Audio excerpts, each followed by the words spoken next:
Bonsoir à toutes et à tous, bienvenue ce soir dans Question d'actu où nous allons plonger au cœur d'une situation alarmante qui suscite l'inquiétude à l'échelle mondiale.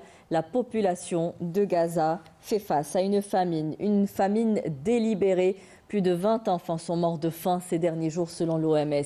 Une famine orchestrée par l'entité sioniste qui utilise l'aide humanitaire comme arme de guerre, comme nous avons eu à le voir lors du massacre de jeudi dernier où les soldats de l'armée d'occupation ont tiré sur les civils cherchant à atteindre l'aide humanitaire ainsi que les convois d'assistance.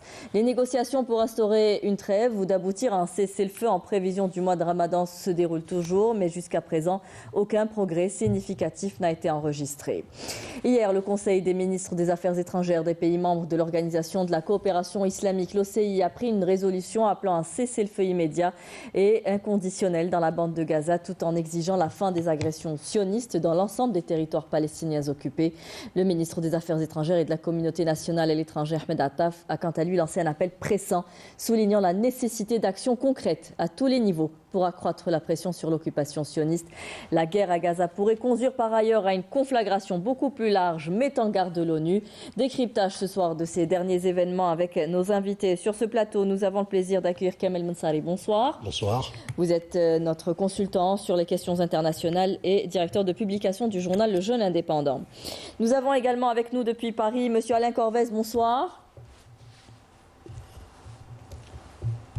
Monsieur Corvez, vous me recevez ? Oui. Oui, bonsoir. Bonsoir, vous êtes conseiller du commandement de la FINU, ancien conseiller du commandement de la FINU, les conseillers indépendants en stratégie internationale. Merci d'être avec nous ce soir, Monsieur Corvez. Et nous avons toujours depuis Paris Monsieur Gamel Abina. Bonsoir. Vous êtes analyste politique. Merci d'être avec nous ce soir. Alors, comme je le disais, l'entité sioniste affame délibérément la population de Gaza et prend désormais pour cible, ou prend depuis le début pour cible les civils voulant atteindre l'aide humanitaire et les convois d'aide. C'est ce qu'ont affirmé les rapporteurs des Nations Unies. L'aide humanitaire est devenue une arme de guerre, Monsieur Abina, aux mains des sionistes.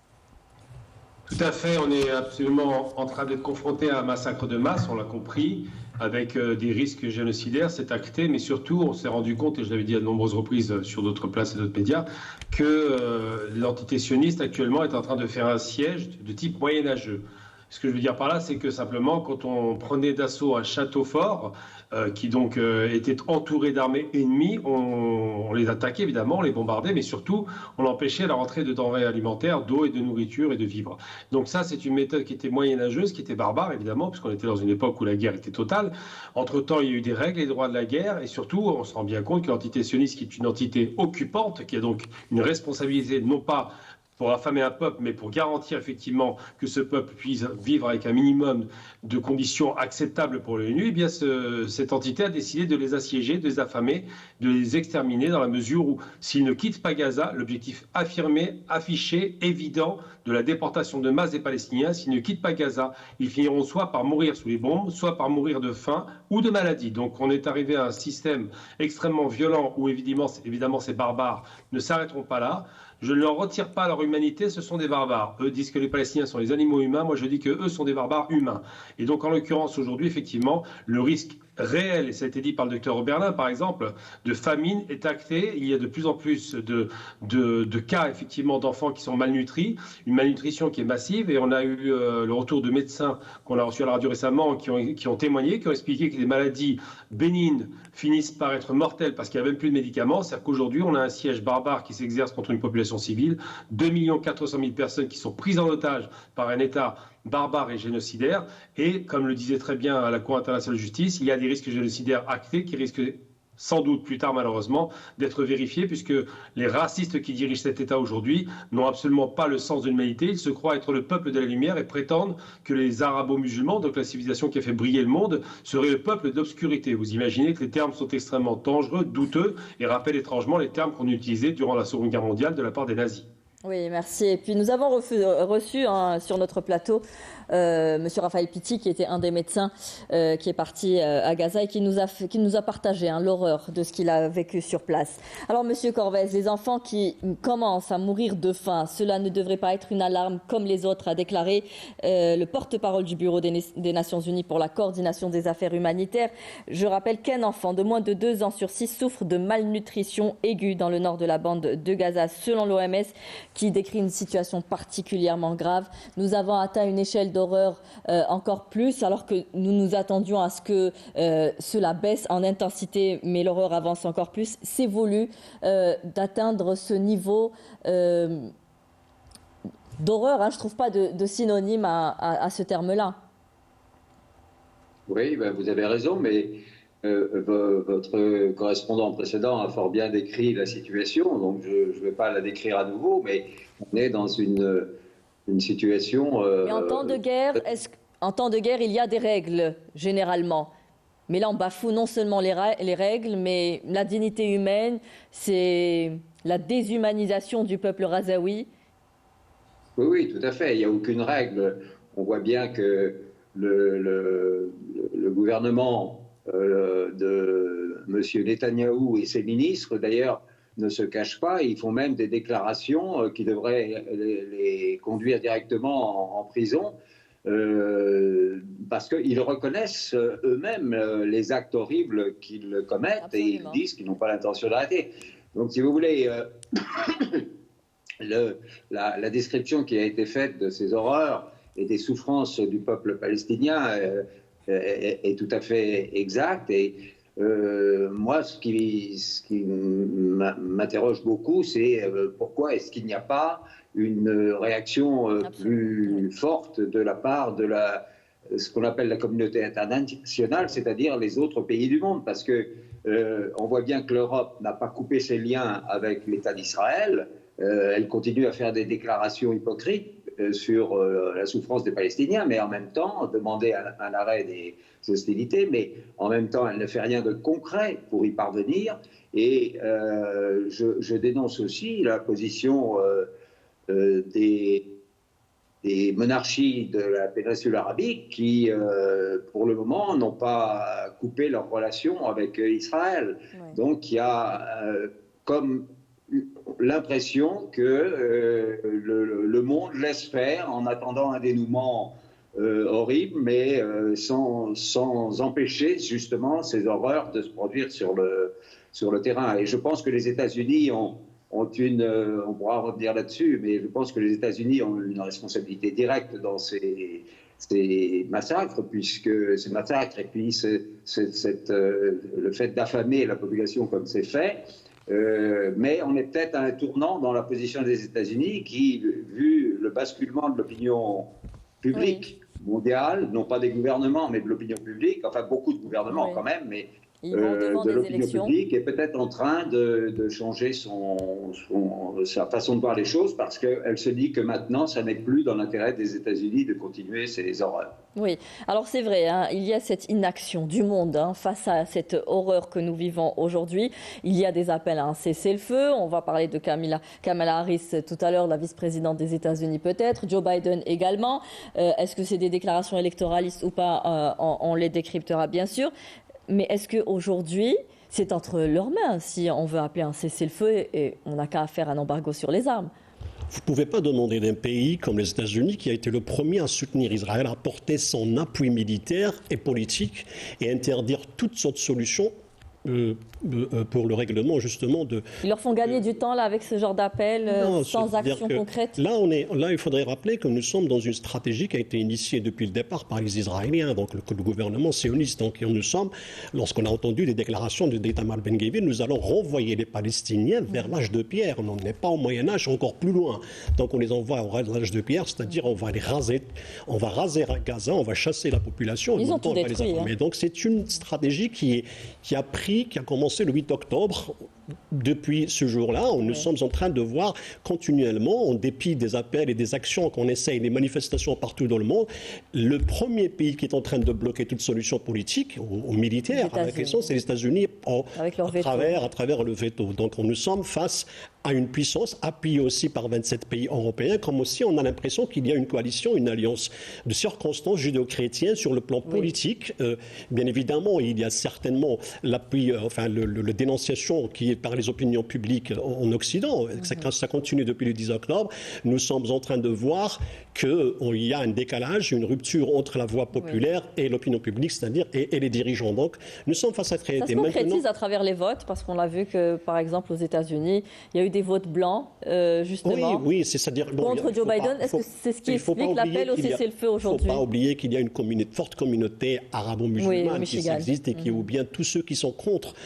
Il y a des voix qui sont élevées aux États-Unis pour dénoncer justement ce massacre jusqu'à aujourd'hui. Donc nous sommes face à une réalité. Mais ce qui est l'acharnement et l'obstination de l'administration américaine, il ne faut pas oublier qu'il y a deux visages. Celle du département d'État incarné par Anthony Blinken, qui est un pro-israélien, de par sa judaïté, de par ses déclarations, de par ses déclarations, de par ses actions et de par le fait qu'il qu'il a toujours bloqué toute initiative de règlement de la crise par la voie politique, c'est-à-dire un cessez-le-feu. Donc aujourd'hui, s'il n'y a pas eu de cessez-le-feu, si on est arrivé à cette situation, c'est qu'il y a un pays qui appuie justement le massacre, qui est les États-Unis. Donc, le monde aujourd'hui, tous ceux qui sont les esprits, tous les citoyens libres du monde, qui voient dans cette opération un anéantissement de la morale, parce que les États-Unis ont perdu sur le plan moral, sur le plan de la crédibilité. Donc, le monde entier sait, nous avons affaire à deux sauvages. Il n'y a pas qu'un seul.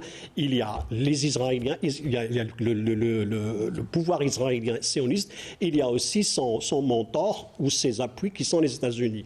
Donc, voici la réalité avec laquelle nous sommes en train de composer. C'est pour cela que personne ne monte. Du moment que les États-Unis jouent le jeu de gendarme du monde, qu'il fait ce qu'il veut, donc les solutions doivent passer par les canaux officiels qui sont les Nations Unies. Donc, si on n'arrive pas à faire acter ou faire actionner ou faire bouger les Nations Unies pour imposer à Israël quoi que ce soit, bien évidemment, même si on n'a pas d'espoir, c'est-à-dire, lorsque vous voyez que sur 15 pays membres du Conseil de sécurité, il n'y en a qu'un seul qui a levé le bras contre le cessez-le-feu, on voit qui est le véritable meneur et en plus qui est le véritable sponsor du massacre qui se déroule à ce jour sur le plan humain, sur le plan infrastructure rasée et surtout sur le fait qu'aujourd'hui, Israël a toute une impunité, a trouvé cette impunité grâce à cet appui-là.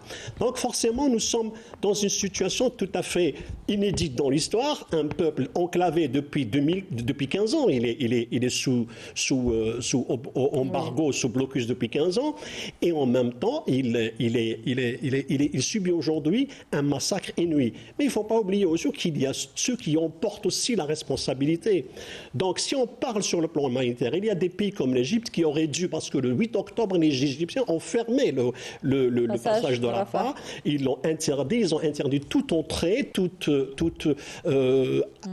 appui, tout accès, toute aide humanitaire qui devait se diriger vers Gaza. Donc, il y a des responsabilités. Il ne faut pas juste voir parce qu'il y a Cela ne dépendait que de la décision de l'Égypte. Il n'y avait pas Écoutez, lorsqu'on a la volonté politique, on peut tout faire. Lorsqu'on élève la voix, lorsqu'on frappe sur la table, on peut faire plus. Il faudrait encore revenir à cette unité entre pays arabes. Non seulement ça, c'est-à-dire il y a quelque chose d'immédiat. Je n'attends pas une unité, j'attends une action immédiate d'un pays voisin, qui est l'Égypte, qui était le premier à fermer le passage de Rafah. C'est de ces pays-là qu'il s'agit aujourd'hui. Alors, Monsieur Habina, justement, ces appels qui se sont multipliés, un cessez-le-feu immédiat suite à ce qui s'est passé jeudi dernier, quand l'armée d'occupation sioniste a tiré sur les civils et qui a reconnu l'avoir fait, qui ne s'en cache même pas, à qui sont adressés finalement ces cessez-le-feu et ces largages d'aide humanitaire dans la mer. C'est plus électoraliste pour se donner bonne conscience? Les appels au cessez-le-feu américains ne veulent rien dire. Ils ont prouvé, ça a été dit à l'instant sur votre plateau, que les sionistes copient trait pour trait la méthode américaine. Qu'est-ce que je veux dire par là? James Baker, en 90, avait dit aux Irakiens, il parlait à Talal Aziz, il lui avait dit « Nous allons réduire votre pays à l'âge de pierre ». Nous allons ramener la hache de pierre. Ils ont rasé l'Irak. Il y a eu 3 à 5 millions d'Arabes de la région qui ont été assassinés par cette guerre barbare américaine. Les Américains ont détruit la Libye, la Somalie, le Yémen, puisque c'est eux qui arment les forces en présence. Ils ont détruit la Syrie, l'Irak, l'Iran pendant 8 ans. Donc les États-Unis n'ont absolument aucun rapport en termes humains avec les droits humains. Ils s'en fichent complètement. Ce qui les intéresse, c'est l'argent et de vendre des armes dans des proportions jamais obtenues jusqu'alors. 600 milliards à l'Arabie, tout de même, c'est pas rien. Donc on a ces États-Unis qui sont effectivement le bras, pas le bras armé, pire encore, qui sont le mentor, qui sont ceux qui portent l'entité sioniste à agir de façon criminelle.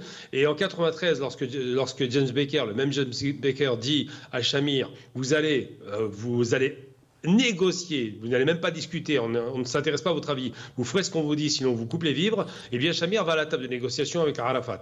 Aujourd'hui, on a la même configuration. Si les États-Unis coupent les vivres, coupent l'argent et les armes, puisque l'État sioniste est incapable de produire le moindre armement, et bien s'ils coupent tout ça, c'est fini, la guerre s'arrête. Le problème, c'est qu'ils ne le veulent pas. Les États-Unis veulent un rapport de force, veulent montrer que les Palestiniens seront plus bactères, s'imaginent revenir dans l'ancienne configuration d'avant octobre 2007, 7 octobre, excusez-moi, où les Palestiniens étaient quasiment considérés comme une sorte d'entité morte, puisque de toute façon on a détruit la Palestine en 47. Il faut rappeler que le plan de partage, c'est la destruction de l'État palestinien en 47, qu'en 48 on accélère la destruction et que depuis ça ne s'est pas arrêté. Donc aujourd'hui, la question qu'il faut se poser, c'est qu'est-ce qu'on peut faire pour arrêter cette barbarie? Et ça a été évoqué, les Égyptiens, qui sont quand même les 14e armée mondiale en termes d'effectifs, c'est pas rien, ne bougent pas. Non pas que le peuple égyptien soit lâche, mais les dirigeants sont des lâches. Ils ont été achetés en 77 avec les accords de Camp David et ils n'ont aucun contrôle sur Rafah et la frontière. Ils font ce qu'on leur dit de faire. Si on leur dit fermer la frontière, ils la ferment. Si on leur dit ouvrir la frontière, ils l'ouvrent. Aujourd'hui, l'entité sioniste a dit fermer la frontière. Plus des pays arabes aujourd'hui, comme je le disais tout à l'heure, on attend à ce qu'il y ait davantage d'actions des pays arabes. Tout à fait. Avant d'en venir à cette question, Monsieur Corvès, je vais revenir à vous avec toujours au sujet de l'aide humanitaire, mais aujourd'hui on s'attaque aussi, ou l'entité sioniste s'attaque aussi à l'UNRWA. Elle avait commencé il y a quelques semaines de cela. Les tensions continuent, ils veulent carrément la démanteler. Or c'est ce qui organise la vie à Gaza aujourd'hui, l'UNRWA. C'est le dernier maillon, il n'y a plus d'autorité au niveau de la bande de Gaza. Qu'est-ce qui est désiré derrière? De détruire tout ce qui est possible, d'organiser la société civile? On veut détruire tout Gaza finalement. Ah ben oui, c'est ce qui est dit depuis le début. Israël veut complètement éradiquer la population palestinienne de Gaza, et je pense même que ceux qui sont au pouvoir à Tel Aviv en ce moment, ils veulent aussi éradiquer la Cisjordanie, les Palestiniens de Cisjordanie. L'UNRWA a été... on a arrêté de financer l'UNRWA, or... 16 pays, oui. Il y a plusieurs pays qui s'en sont émus, mais ça a été... cette décision a été prise sous les pressions des lobbies sionistes qui, dans tous les pays du monde, ont des agents et qui ont amené les gouvernements de ces pays à supprimer le soutien à l'UNRWA. Donc ça, c'est aussi un des moyens d'éradiquer la population palestinienne. Oui, alors justement, l'agence de l'ONU pour les réfugiés palestiniens, l'UNRWA, a accusé aussi les autorités israéliennes d'avoir commis des actes de torture contre certains de ses employés dans la bande de Gaza. C'est aussi ça qui fait monter les tensions contre l'UNRWA. De toute façon, l'entité sioniste a toujours dénoncé... Jusqu'à présent, là, Israël n'a jamais apporté la moindre preuve de l'implication directe d'employés de l'UNRWA. Qui ont participé... Les 12 qui ont été c'est-à-dire que elle s'est basée sur des rapports de Shin Bet. Oui. De Shin Bet qui s'est basé sur quoi? Sur des gens qui ont été arrêtés à Gaza. Ces gens-là ont été arrêtés et torturés. Donc c'est pour cela qu'elle répond. Absolument. Torturés. Des aveux obtenus sur la torture ne sont pas des aveux. Donc les 12 employés ne peuvent pas être considérés comme coupables du moment qu'ils sont arrêtés par l'occupant lui-même, par celui qui est en train de massacrer les Palestiniens à Gaza. Donc l'argumentaire selon lequel il y a des éléments au sein des employés de l'UNRWA qui ont travaillé pour le Hamas ou le Al-Qassam, c'est un mensonge échange ne peut pas être valable devant une juridiction pénale ou n'importe quelle autre juridiction. Donc ce n'est qu'un alibi parce que, pourquoi cette histoire de l'UNRWA est sortie? Parce qu'il y a une injonction de la Cour, enfin je dirais une réclamation de la Cour internationale de justice qui a demandé à ce que les aides humanitaires doivent rentrer impérativement dans le meilleur délai à Gaza. Donc qu'est-ce qu'il a trouvé comme subterfuge? C'est d'aller vers une accusation farfelue qui n'a aucun pas sur le plan juridique pour pouvoir justement neutraliser l'UNRWA. Aujourd'hui, l'UNRWA se retrouve, les 16 pays qui ont décidé de ne plus financer, donc il y a une coupe de 675 millions de dollars sur un budget annuel de 1,17 million de dollars, donc 1,7 milliard de dollars. Donc nous sommes aujourd'hui face à quoi? Face à une tentative parallèle. Donc on a la tentative de massacrer un peuple, nous avons aussi un plan d'affamer tout un peuple et justement de mettre fin à toute possibilité, parce que l'UNRWA, ce n'est pas simplement pour nourrir les Palestiniens, mais pour les soigner, l'éducation, tout ce qui concerne. Elle était le nerf de la vie à Gaza, donc en plus des autres organisations internationales qui se trouvaient sur le terrain, qui sont parties. Donc nous sommes face à quoi? Face à un plan justement destiné à affamer les Palestiniens, donc les tuer par les bombardements, les tuer par les moyens, par la faim, et les tuer par les maladies. Donc il y a c'est un objectif. Donc nous sommes face à un État qui, depuis 1947, bafoue toutes les lois. Donc ce n'est pas aujourd'hui qu'on va s'attendre des Israéliens qu'ils acceptent quoi que ce soit. Même s'ils sont forcés par l'ONU, ils ne le feront jamais. Donc nous sommes face à un État barbare, un État sauvage qui a démontré donc depuis 1947, c'est-à-dire beaucoup on parle aujourd'hui qu'on a heureusement, je vais dire heureusement entre guillemets, eu cette guerre pour qu'on voit le vrai visage d'Israël, ce que Israël est réellement. Donc forcément, la question de l'UNRWA n'est qu'un alibi. Et bien évidemment, ce qui donne un petit peu du courage sur le plan politique, c'est la décision prise par certains pays de continuer à financer, et notamment l'Irlande du Nord qui a décidé de doubler sa participation de 20 millions de dollars pour justement apporter son aide aux Palestiniens de Gaza. Alors toujours, selon le rapport de l'UNRWA qui a été publié dans un journal américain, le rapport est basé sur les témoignages de plus de 100 des 1002 détenus qui ont été relâchés à Gaza la mi-février. Selon le rapport, certains sont morts en détention. Le document estime que 3000 autres Palestiniens de Gaza restent détenus par l'entité sioniste sans accès aux avocats. Monsieur Habina, on n'en parle pas de cela.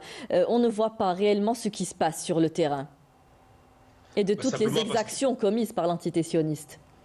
Tout à fait, parce qu'ils cachent. De toute façon, les crimes sont largement documentés. Ils veulent les cacher. Les méthodes utilisées par l'entité sioniste sont les méthodes de Himmler. Il faut être très clair. Je veux dire, affamer un peuple, exterminer, déporter. On connaît ce discours-là. Donner un minimum de survie, même quasiment couper la survie, c'était les méthodes nazies qui sont appliquées avec célérité, sauf que les nazis, lorsqu'ils envahissent la Pologne, ça dure 4 semaines, et après la guerre s'arrête, et la possibilité d'échapper aux villes qu'on bombarde était possible à ce moment-là. Là, en l'occurrence, à Gaza, il n'y a même pas la possibilité d'échapper à cette prison à ciel ouvert, c'est devenu un véritable camp de concentration dans lequel ils se font plaisir et massacrent comme on avait détruit le ghetto de Varsovie et le ghetto de Lodz. Mais l'UNRWA, effectivement, est une agence qui a été créée par l'ONU dans le but de compenser la mauvaise conscience onusienne. Ils ont dit on va leur donner accès à l'école, on va leur donner accès à la nourriture, on va donner des infrastructures, il y avait 30 000 personnes qui travaillaient pour l'UNRWA et les sionistes ont inventé 12 Palestiniens. C'est ça, oui, sur la bande de Gaza, absolument. Parce que l'UNRWA, c'est pas seulement la bande de Gaza, c'est aussi le Sud-Liban, c'est aussi la Cisjordanie, c'est tout le territoire où il y a des réfugiés. Et donc, ils ont trouvé 12 personnes qu'ils ont torturées, ça a été rappelé, et ils les ont accusés d'avoir soi-disant participé à l'opération que le Hamas a mis en place. C'est évidemment un mensonge grossier. 12 personnes sur 30 000, c'est la punition collective, félicitations. Et les Occidentaux se sont précipités dans la brèche pour couper le financement, ce qui est honteux. Mais en vérité, posez-vous la question la plus importante à mon sens, c'est celle qui m'a le plus choqué. J'ai étudié beaucoup la Seconde Guerre mondiale et la barbarie nazie. J'ai étudié beaucoup les méthodes de guerre, les différentes méthodes mises en place, mais je n'avais jamais vu, dans la guerre nazie, l'emploi d'une arme qui est utilisée par les sionistes, le bulldozer. Le bulldozer, il est destiné à faire quoi? Il est destiné à détruire les rues, les routes, les infrastructures, faire en sorte que la bande de Gaza soit invivable. Objectif affiché, c'est que les Palestiniens n'y reviennent jamais et qu'elle ne soit jamais reconstruite. Donc, le plan de déportation qui a été discuté d'ailleurs par le ministre de l'Industrie, le Premier ministre et toute cette clique de racistes, ce plan de déportation existe. Il est négocié, il parle de départ volontaire des Palestiniens avec bien sûr l'aide de la force, soit de la famine, ou des armes, ou des bombardements. Donc la question qu'on doit poser aujourd'hui, c'est qu'est-ce que vaut l'Organisation internationale de l'ONU lorsque un seul État, les États-Unis, oppose un droit de veto qui est un droit dictatorial pour empêcher que tous les pays du monde entier, d'accord sur cette question, en finissent avec cette barbarie? Eh bien la réponse est très simple, manifestement, personne ne veut la paix dans la région, les États-Unis ont tout intérêt à ce que ça continue et se fichent complètement, à part pour des questions électoralistes, que le peuple palestinien finisse sous les bombes, comme ce fut le cas avec les Syriens, les Irakiens et j'en passe. Et vous le disiez tout à l'heure, la guerre, c'est aussi l'occasion ou le moyen de se faire beaucoup d'argent. C'est de très forts lobbies qui sont derrière, n'est-ce pas, Monsieur Corvez? Oui, bien sûr, mais vous savez, je crois que tout le monde ici a dénoncé la collusion entre les États-Unis d'Amérique et Israël. Tout le monde sait que si les États-Unis ordonnaient à Israël de s'arrêter, il s'arrêterait. Et on l'a bien vu avec les 3 vétos lors des votes à l'ONU. Donc, moi, je pense qu'il n'y aura d'arrêt de ces massacres et de cette famine qui est organisée contre les Palestiniens de Gaza que si les Américains changent de position, car ce sont eux qui détiennent les clés. Il n'y a que, on voit bien qu'ils possèdent complètement, ils ont subjugué complètement toute l'Europe. Les gouvernements européens sont tous aux ordres des États-Unis d'Amérique. Et donc ce sont les États-Unis qui décident de la guerre en Ukraine, ce sont les États-Unis qui décident de la guerre à Gaza. Alors en Ukraine, il semble qu'il y ait des indications que ça pourrait changer parce qu'ils s'aperçoivent que finalement ça ne sert plus leurs intérêts stratégiques. Est-ce qu'à Gaza, il va y avoir un changement également de leur position parce que maintenant, il semble qu'il y ait des experts américains qui considèrent que ça n'est plus dans l'intérêt des États-Unis d'Amérique de continuer ce combat parce que la réputation des États-Unis est déjà largement entachée et elle risque de l'être encore plus. Donc je pense qu'aux États-Unis, il y a certainement des voix qui vont s'élever de plus en plus pour, non pas pour soulager les Palestiniens, mais pour arrêter la décadence de l'Amérique dans le monde entier. Alors, M. Habina parlait du rôle de l'ONU. Les tensions montent aussi entre l'entité sioniste et l'ONU depuis le début de cette guerre. L'ambassadeur de l'entité sioniste a été rappelé en Israël pour consultation. Il a expliqué que cette décision par la passivité présumée des Nations Unies face au Hamas. Mais aujourd'hui, on sent que toute voix dissonante face à l'entité sioniste n'est pas tolérée, n'est pas acceptée. Et même les Nations Unies aujourd'hui n'ont pas cette liberté de le faire. Surtout les accusations portées contre Gutiérrez lorsqu'il a pris une position forte, c'est celle de dénoncer d'abord le massacre et de réclamer un cessez-le-feu depuis tout le temps. Cessez-le-feu aujourd'hui, il a même dit que c'était impensable et insoutenable. Donc ce qui se produit à Gaza. Donc nous avons certes la question de l'ONU a été largement posée non seulement au sein du parce qu'il y a la cause palestinienne, mais dans beaucoup de nombreux conflits. On voit comment des puissances sont en train de gérer l'ONU, c'est-à-dire les États-Unis, les maîtres du monde, ils font ce qu'ils en veulent.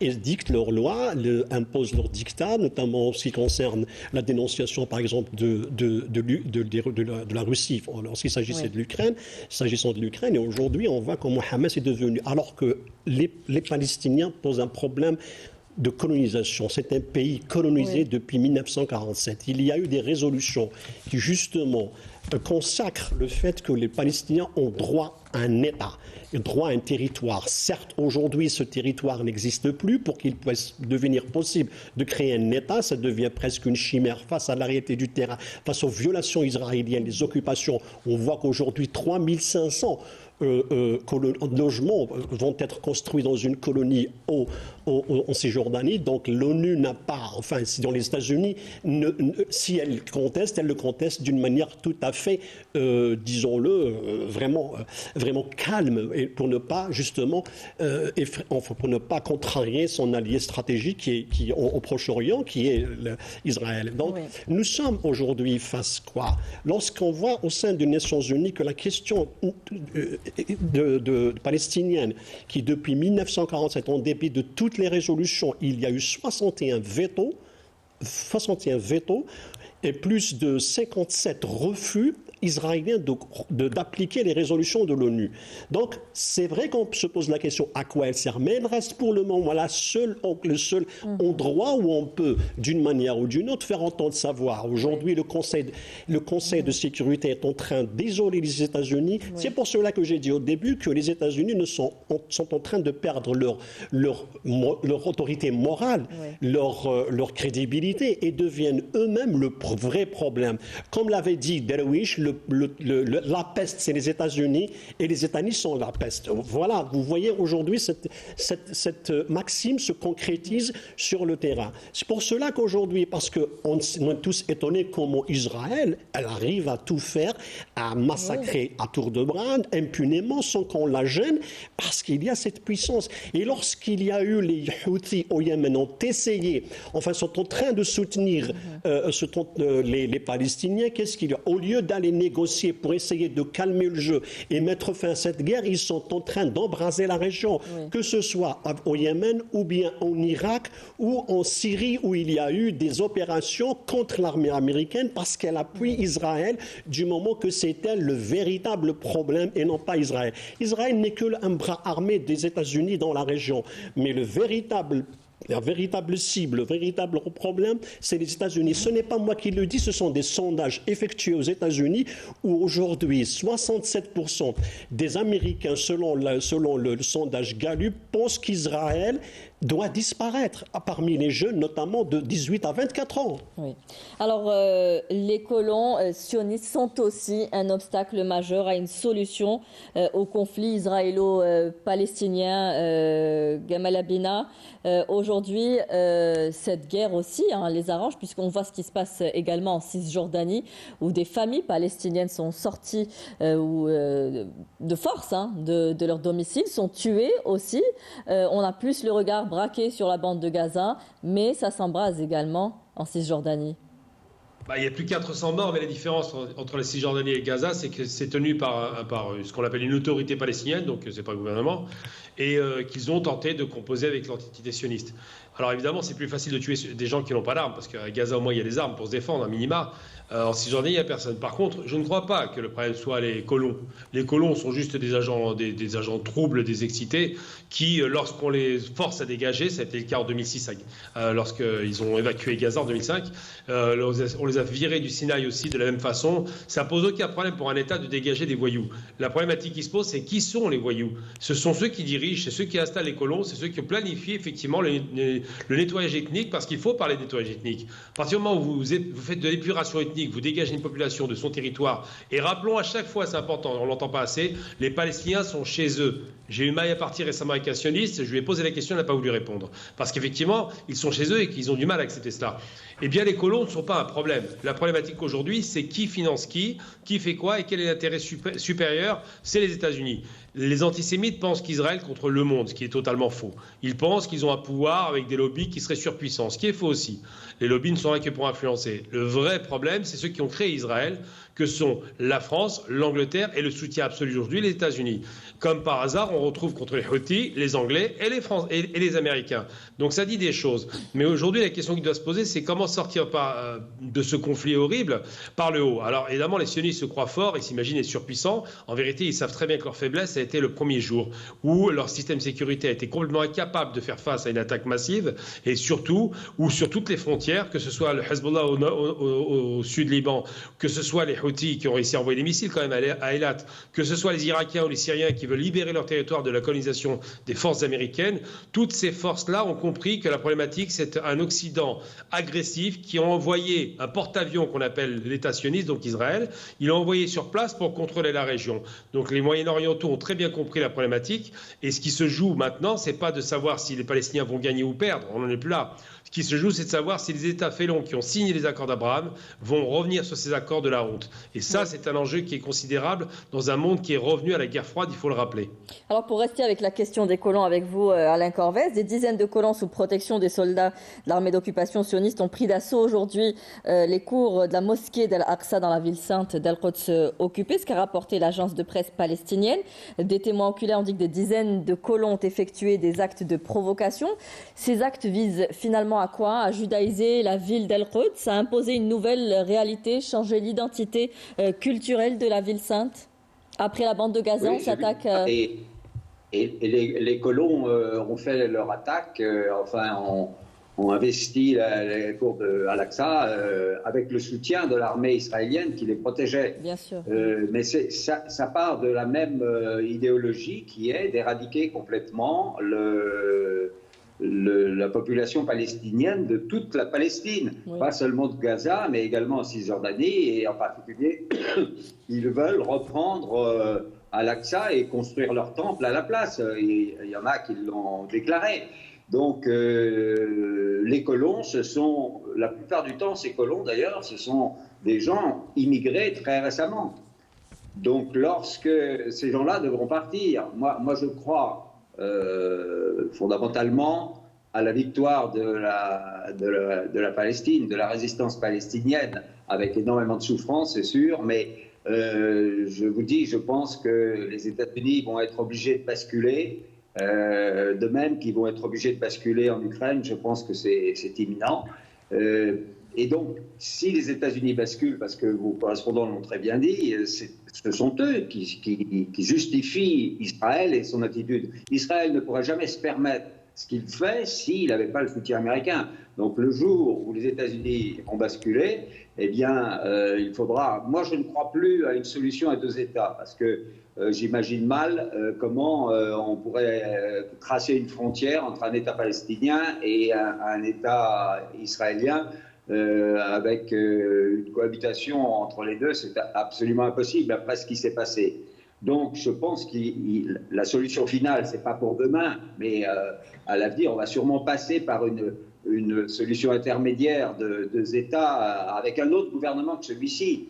Hein, mais moi, je pense que l'action américaine, ça va consister à faire tomber Netanyahou et à nommer des dirigeants avec lesquels ils pourront négocier un cessez-le-feu et un arrêt des hostilités. Mais il n'y a que les Américains qui peuvent les arrêter, parce que Netanyahou et sa clique, ils savent très bien que le jour où ils perdent le pouvoir, ils vont en prison directement. Oui. Donc eux, ils sont prêts à continuer jusqu'au bout, et c'est pour ça, on en revient toujours aux États-Unis, mais ce sont eux qui détiennent la clé de la solution de ce conflit. Tragédie qui est en train de se dérouler. Vous disiez que c'était toute la Palestine qui était concernée aujourd'hui par cette guerre. Ce n'est pas uniquement les habitants de Gaza. Après la Palestine, c'est quoi, le Liban ? Nous sommes déjà au Liban. Nous sommes, voilà. C'est vrai le conflit se propage encore au Liban. C'est vrai qu'il y a le risque que le conflit se propage, mais ça va être coûteux pour l'Israélien. Déjà, c'est coûteux aujourd'hui à Gaza. Donc, militairement... Mais ils commencent à menacer d'entrer carrément au Liban. Non, il y a eu une intrusion déjà il y a 3 jours. Donc, ça a été déjoué par le Hezbollah. Mais toujours est-il que cette opération d'intrusion a été justement pour démontrer que nous pouvons entrer à n'importe quel moment. Mais on voit ce qui s'est passé en 2006. Donc, pourtant, Hezbollah n'avait pas les moyens qu'il a aujourd'hui. Donc, il a infligé une défaite cuisante aux Israéliens. Donc, en 2006, ils sont sortis comme un chien entre la queue entre les jambes. Donc, aujourd'hui, c'est quoi la situation ? Ce n'est pas une guerre entre le Hezbollah et Israël. Attention, donc, il y a plusieurs acteurs. Donc, si la situation se dégénère au nord c'est-à-dire au sud du Liban, au sud du Liban plus précisément, et que les Israéliens tentent par tous les moyens de rentrer, il y a un prix énorme à payer, parce que déjà sur le plan militaire, les Hezbollah a acquis du matériel de guerre très sophistiqué. Il en a plus, et les Israéliens le savent, qu'il a des missiles qui peuvent atteindre Israël. Là, nous sommes toujours les combats entre le Hezbollah et Israël se limitent à une géographie de 50 km, pas plus entre les deux. Donc, jamais les Israéliens n'ont frappé, à part l'assassinat des responsables du Hamas à Beyrouth, ils n'ont jamais été aussi loin que ça. Donc, aujourd'hui, le risque existe bien évidemment, mais ce risque-là est partagé aussi. Il y a les Houthis d'un côté, donc c'est un nombre rasement général, mais qui est recherché. S'il y a vraiment une intrusion ou une attaque contre le Liban, ça va être vraiment quelque chose d'un rasement. Mais les Israéliens jouent à la surenchère. Ils n'ont pas. C'est faire croire qu'ils peuvent attaquer le Liban et le Hezbollah, c'est justement pour démontrer que sur le plan militaire, ils sont en bonne santé. Mais en réalité, ce qu'ils ont perdu à Gaza et ne l'ont jamais perdu durant toute l'histoire, et la faillite du 7 octobre leur restera jamais, quoi qu'ils fassent, même s'ils rasent toutes les habitations, parce que chaque habitation à Gaza constitue une menace pour eux. C'est une armée de lâches, raser avec le bulldozer les habitations parce qu'ils croient que chaque habitation constitue une menace pour eux. Donc ce n'est pas simplement pour effacer Gaza ou la rendre invivable ou la rendre méconnaissable. Donc il y a une stratégie d'un côté. Mais de l'autre côté, il faudrait que, juste pour rappeler ce qui se produit à Jérusalem, il y a une loi en Israël qui dit que l'État Israël, que tout le territoire occupé par Israël est hébraïque, c'est-à-dire qu'ils ont judaïsé. Ils ont judaïsé. Ils ont judaïsé tout le pays. Donc il y a des lois. La constitution israélienne est basée justement sur le fait que la judaïté prime sur tout le territoire qu'il est occupé aujourd'hui, que ce soit en Cisjordanie ou au Golan syrien. Donc nous sommes aujourd'hui face à un État raciste qui, par ses lois, veut faire en sorte à ce que Jérusalem devienne une capitale, enfin une entité totalement israélienne, alors qu'elle est gérée administrée au principe par l'ONU. Oui. Donc nous sommes face à un État qui a pour motif, qui a pour moteur un aspect religieux, c'est-à-dire une volonté religieuse, et en même temps, comme l'avait dit M. Corrèze, il y a ce croyance du retour du roi David pour l'installer, pour créer le temple. Et parmi les mouvements qui croient fermement à cette prophétie, c'est bien le mouvement Lubavitch, qui est l'un des plus forts mouvements juifs aux États-Unis. Donc ils sont installés à New York. Ce sont eux qui financent cette idée, qui poussent pour que Jérusalem devienne la capitale du roi David. Oui. Je vous laisse réagir sur ça, Gamel Abina, sur cette volonté d'imposer une nouvelle réalité ou changer l'identité culturelle à Al-Aqsa, et puis cette inquiétude qui se manifeste au sud Liban avec cette incursion terrestre et cette volonté d'aller plus loin de l'entité sioniste. Il y a deux aspects intéressants. Le premier aspect, c'est le fait de judaïser Jérusalem. C'est un peu ridicule parce que si on revient aux sources du mal, le peuple juif était égyptien, donc ça on a tendance à l'oublier, et qui se sont trouvés refuge en Palestine, qui était une terre d'accueil. Mais surtout, ça rappelle par bien des abords ce que faisaient les nazis en arianisant les biens des juifs, en arianisant les territoires. C'est-à-dire que là, on entend judaïsation comme arianisation. Moi, je trouve ça très choquant. Alors, pour ce qui concerne Hezbollah au sud Liban, là, effectivement, en 2006, d'abord, ils ont pris un raclée en 2000, il faut pas l'oublier, ils ont été chassés de force. Puis en 2006, ils ont été défaits. Hezbollah a annoncé à peu près 250 pertes humaines, mais avec une réussite en termes de destruction du matériel militaire sioniste considérable. Pourquoi ils n'y vont pas? Parce que ça fait 5 mois que le conflit est ouvert demain. Et il se trouve que ça fait 5 mois qu'ils menacent d'attaquer le Liban, de frapper partout au Liban, mais ils savent parfaitement que le Hezbollah a des moyens, avec les missiles Boran ou d'autres missiles longue portée, de toucher du nord au sud, d'est en ouest. Ils ont les moyens, ne le font pas. Ça a été dit par votre intervenant, effectivement, la zone de conflit se déroule en gros sur 50 km de rayon. Donc ils ne prennent pas ce risque parce qu'ils savent que s'ils frappent du côté de Hezbollah frappera en profondeur dans tout l'État sioniste, dans les territoires habités par des civils, tout comme des militaires. Donc là, le risque d'attaquer le Hezbollah, c'est déjà un risque de recevoir la même chose que ce qu'on donne. Et surtout, le plus important, c'est que le Hezbollah, c'est l'Iran derrière. Hezbollah, c'est le reste de l'Irak, une partie chiite de l'Irak. Hezbollah, c'est la Syrie, qui est toujours en réclamation de récupérer son Golan, qui est occupé par les sionistes. Le Hezbollah, c'est aussi un parti qui, en dehors de la question syrienne, a quand même une audience considérable dans le monde arabe et est très bien vue. Et c'est un parti qui est à la fois un parti et une armée qui se dit « nous sommes des résistants pour la cause du Liban évidemment, mais pour la cause palestinienne ».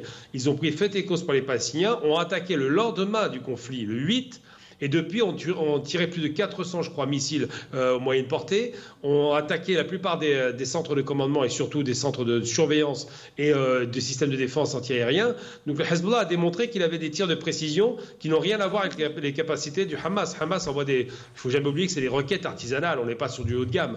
Alors que le Hezbollah, c'est des missiles fabriqués par l'Iran de haute technologie qui bénéficient aussi d'autres technologies qu'on appelle ces fameuses drones, ces drones suicides qu'on appelle les drones shahid iranien. Donc si effectivement ils utilisent ça, les conséquences pour l'entité sioniste seront catastrophiques et calamiteuses. Tout le monde le sait, donc tout le monde se regarde en chien de faïence, on tente des incursions, mais on n'ira pas bien loin en vérité. Alors, Monsieur Corvès, vous pensez que ça risque de se propager au Sud-Liban? Alors, vous êtes d'accord avec les thèses qui ont été développées sur ce plateau? Oui, je suis d'accord avec tout ce qui a été dit. Moi, je connais bien le Hezbollah, puisque, oui, comme je le dis, j'étais au Sud-Liban. Oui.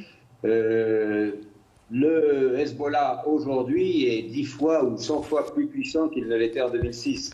Et donc, je pense que Tsahal ferait une lourde erreur s'ils attaquaient vraiment le Hezbollah. Mais le problème est que les gens qui sont au pouvoir à Tel Aviv, ce sont des fanatiques et on ne peut pas attendre d'eux des décisions rationnelles. La seule chose, c'est que les États-Unis, à mon avis, ne les laisseront pas attaquer le Liban parce qu'ils savent, premièrement, ce sera un échec pour eux, car effectivement, comme votre autre correspondant l'a dit, le Hezbollah a des missiles qui sont capables de taper jusqu'à Eilat, au sud, et puis surtout, ils ont des drones et des matériels qui sont capables de détruire les premières vagues de l'armée israélienne.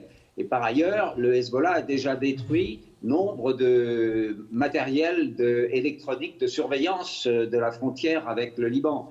Donc, les forces israéliennes sont déjà démunies de certains de leurs moyens électroniques pour contrôler le Liban. En outre, sur le plan militaire, moi j'ai vu manœuvrer les forces au sol israéliennes et ce ne sont pas de bons combattants, contrairement. Ils ont une supériorité technologique importante, mais ils ne savent pas manœuvrer, ils manœuvrent très mal. Et le Hezbollah est tout à fait en mesure de les arrêter. Donc je pense que moi, je ne crois pas, ce serait pas sage de la part des Israéliens d'attaquer le Hezbollah, mais étant donné que ce ne sont pas des gens sages qui sont à la tête du gouvernement israélien, on peut s'attendre à tout de leur part. Néanmoins, je pense que les États-Unis les arrêteront. Oui, mais le risque est existant. Alors, je le disais dans l'introduction que le Conseil des ministres des Affaires étrangères des pays membres de l'Organisation de la coopération islamique, l'OCI, a adopté hier une résolution appelant un cessez-le-feu immédiat et inconditionnel dans la bande de Gaza à la cessation des agressions sionistes dans l'ensemble des territoires palestiniens occupés. Le ministre algérien des Affaires étrangères a montré un ton plus ferme. Il a dit clairement qu'il était temps de comprendre que les condamnations et l'indignation ne suffisent pas à eux seuls à faire cesser le génocide et l'extermination systémique dont Gaza est le théâtre. Il faut mener des actions plus fortes aujourd'hui. Bien évidemment, parce que là, on reste dans la rhétorique. Donc, on essaye d'embellir un petit peu pour se donner bonne conscience, en faisant en sorte à ce que l'opinion musulmane croit qu'il y a vraiment une position, alors que ce sont les actions qui manquent. Parce qu'on s'interroge aujourd'hui, c'est quoi l'OCI? C'est 1,9 milliard d'habitants. Donc en termes de démographie, c'est énorme. Mais il ne faut pas oublier une chose, sur les 57 pays membres de l'OCI, il y a 35 qui ont des relations avec Israël. Il ne faut pas l'oublier, dans 7 pays arabes. Donc, il appelle d'ailleurs à couper toute relation économique, culturelle. Donc, vous voyez un petit peu la problématique ou le dilemme dans lequel se trouve la question palestinienne entourée de pays. Si on va par exemple sur le plan financier, donc si les 675 millions de dollars qui ont été retirés pour financer l'UNRWA, quel est l'apport de l'OCI? Donc c'est simplement 10%. Donc jusqu'à aujourd'hui, pourquoi parmi les actions auxquelles il fallait penser et qui n'a pas été, pourquoi aujourd'hui on n'a pas encore créé un fonds de reconstruction de Gaza? Aucune décision n'a été prise en ce sens. Et en plus, non seulement les aides humanitaires, on n'est pas en train de faire en sorte à ce que les aides humanitaires parviennent à Gaza. Parce qu'il y a un pays membre qui est l'Égypte qui fait en sorte à ce que les aides n'y parviennent pas. Je n'accuse pas, parce que l'Égypte n'est pas le seul problème. Il faut revenir au véritable problème qui est les États-Unis et Israël. Mais revenons à la question de l'OCI. Donc si on voit dans les pays musulmans, donc en termes de mobilisation populaire, comparé à l'Occident, nous avons des pays comme l'Indonésie. L'Indonésie a organisé 5 manifestations seulement depuis le 7 octobre. Le Pakistan, 3.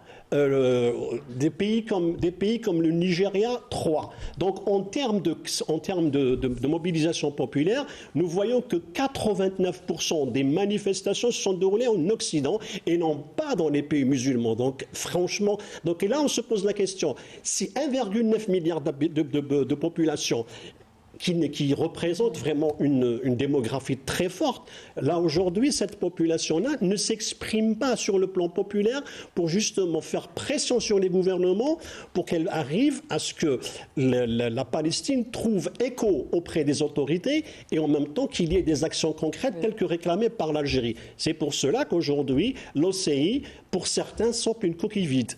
Alors justement, M. Attaf a aussi rappelé qu'il s'agit d'œuvrer à préserver la solution à 2 États en élargissant la base de reconnaissance officielle de l'État de Palestine et en poursuivant sans délai la revendication de sa qualité de membre à part entière de l'ONU. On voit que Gamel Abina, que l'Algérie aujourd'hui tente par tous les moyens de défendre la cause palestinienne qui nous est très chère comme on le sait, et notamment à travers le Conseil de sécurité. Vous en pensez quoi aujourd'hui de ce qui a été dit? Je pense que c'est très positif. L'Algérie a une stratégie qui a toujours été la même. C'était d'abord négocier des rapports de force d'État à État, et ensuite, in fine, s'il n'y a pas de solution, passer à l'action militaire. Là, aujourd'hui, effectivement, on en est au stade où il y a une sorte de seuil qui a été franchi. L'Algérie ne supporte plus le fait qu'il y ait une impunité totale vis-à-vis de cet État raciste. Il faut utiliser le terme. Les dirigeants sont des racistes, donc c'est devenu un État raciste. Et moi, je suis plutôt dans l'idée de Mandela. Je ne crois pas aux 2 États parce que c'est impossible. Oui. Je pense qu'il faut un État multiethnique. Un État dans lequel, d'abord, on apprend aux uns que les autres ne sont pas des animaux, qu'il n'y a pas le peuple de la lumière et le peuple de l'obscurité, comme le dit l'autre raciste de Netanyahou, parce qu'il vient de loin quand même, lui. C'est quand même un descendant dont le papa était un fan de Mussolini. Il faut rappeler que c'est un descendant de fasciste. Très important de le rappeler. Et aujourd'hui, une fois qu'on sera débarrassé de ce type-là, et peut-être que de l'équipe gouvernementale qui l'entoure, il y aura une négociation. Mais le seul moyen d'y parvenir, c'est des coups de pression économique. Qu'est-ce que je veux dire par là? C'est des boycotts totaux et illimités. Ça commence à porter ses fruits. Il y a des enseignes qui commencent à fermer dans le monde arabo-musulman grâce à cela, mais je ne crois pas au rapport numérique. Vous savez, 600 millions d'Indiens ont été tenus en échec et sous colonisation par 40 millions d'Anglais, dont à peine 50 000 Anglais étaient sur place.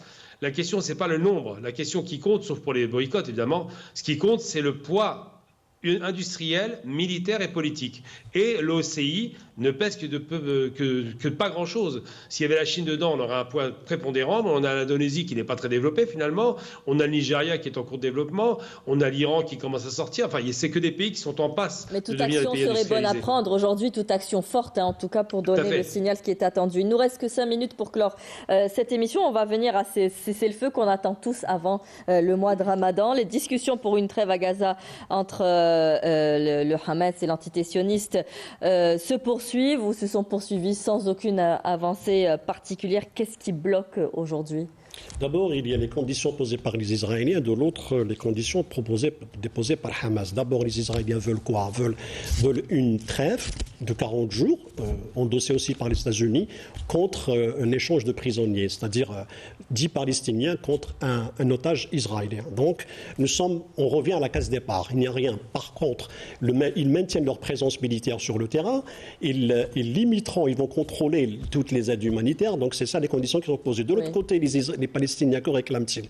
Ils réclament est-ce qu'il y ait une fin de l'agression, une cessation de toutes les agressions, enfin de le retour au nord des Palestiniens. Le retour au nord et non seulement ça, il faudrait que les Israéliens démantèlent les casernes qu'ils ont construites de la bande de Gaza. Totalement. Donc c'est ça. Ce n'est pas simplement ce que les Israéliens proposent. Ce sont des gouttes d'eau. Donc c'est comme si on maintient en perfusion un mourant. Pas trêve d'ici le mois de Ramadan.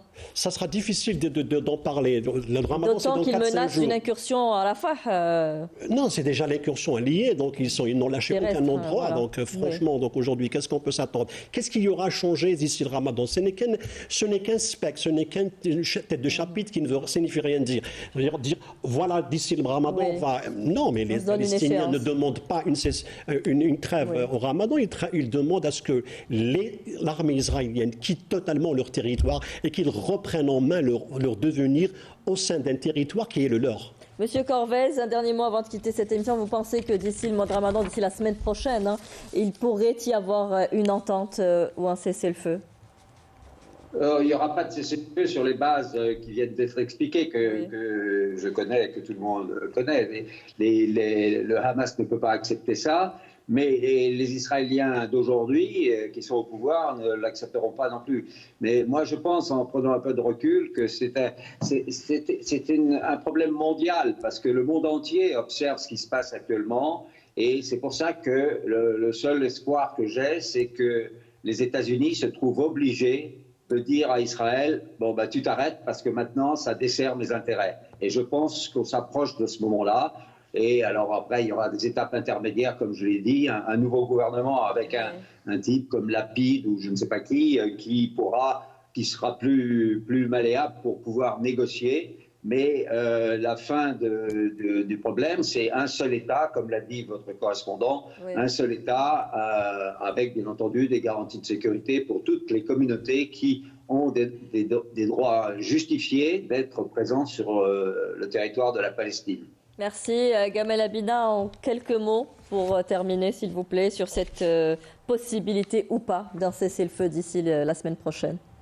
Le Hamas ne veut pas de cessez-le-feu parce que ce serait une véritable injure au peuple palestinien. En revanche, tuer des civils, c'est facile, mais ça ne garantit pas la guerre. Et j'ai envie de dire simplement, pour être un peu optimiste, le 7 octobre marquait le déclin du système sécuritaire sioniste. Ils vont devoir réfléchir après ce conflit à revoir leurs cartes. Et je pense qu'il va y avoir des avancées en faveur des Palestiniens parce qu'une fois qu'on se rend compte qu'on n'est pas en sécurité, que tous les systèmes technologiques n'ont servi à rien, on revient à la réalité. La barbarie en tuant des civils n'apporte pas la sécurité. Et la paix ne peut être obtenue que par respect mutuel. Ça n'est pas le cas aujourd'hui, ce sera demain. Merci à vous messieurs d'avoir participé à ce débat et de nous avoir éclairé sur la situation alarmante dans la bande de Gaza. Merci à vous, très chers téléspectateurs, de nous avoir suivis.